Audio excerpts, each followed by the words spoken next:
पानी पूरी वाला आया, पानी पूरी वाला, बहुत ही स्वादिष्ट पानी पूरी वाला।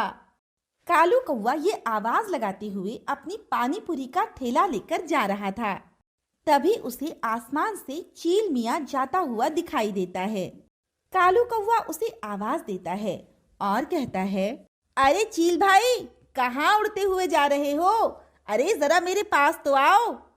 चील मियाँ उड़ते हुए कालू कौवे के पास आता है और कहता है, अरे कहीं नहीं कालू भाई, बस पास वाले जंगल में जरा फल खाने जा रहा था।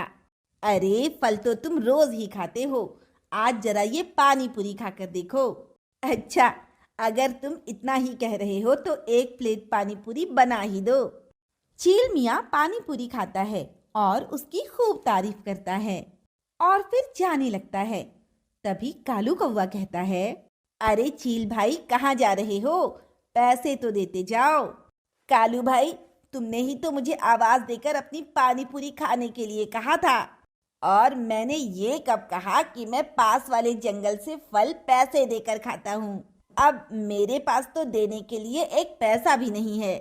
चील मियाँ ये कहकर वापस अपने घर लौट आता है और कालू कौवा बिना कुछ कमाए ही अपने घर लौट जाता है।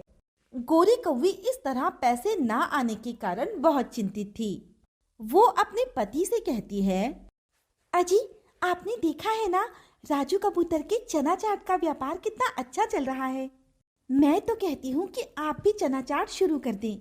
और इस तरह कालू कौवा अगली सुबह ही राजू कबूतर के सामने अपने चना चाट का ठेला लगा लेता है और फिर धीरे धीरे आसपास के सभी पक्षी कालू कौवे के पास ही चना चाट खाने आते हैं, क्योंकि वो बहुत ही स्वादिष्ट होती थी। कालू कौवा कुछ दिनों तक तो ईमानदारी दिखाता है और फिर इसी तरह एक दिन गोरी कौवी कहती है, अरे आपके चना चाट का व्यापार तो बहुत अच्छा चल रहा है। मैं तो कहती हूँ कि मैं थोड़ी मिलावट शुरू कर देती हूँ, ताकि हमारा व्यापार अच्छा भी चले और हमें मुनाफा भी ज्यादा हो। कालू कौवा अपनी पत्नी की बातों में आ जाता है और घर से गोरी कौवी ढेर सारी मिलावट करके कालू कौवे को चना चाट बनाकर बेचने के लिए देती है।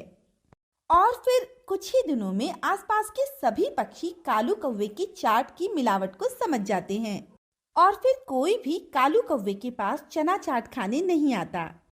और फिर एक दिन उसी चील मियाँ का बेटा खराब चना चाट खाने के कारण बीमार हो जाता है, जिस कारण चील मियाँ को बहुत गुस्सा आता है और फिर वो कालू कौवे की खूब पिटाई लगाता है, जिसके चलते कालू कौवे को अपने किए की सजा मिल जाती है।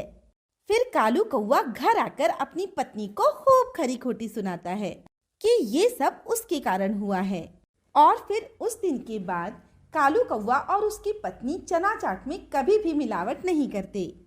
तो दोस्तों, कैसी लगी आपको हमारी कहानी? अगर पसंद आई हो तो लाइक, शेयर एंड सब्सक्राइब करना ना भूलें और ऐसी ही दिलचस्प कहानियाँ देखने के लिए बने रहें हमारे चैनल पर।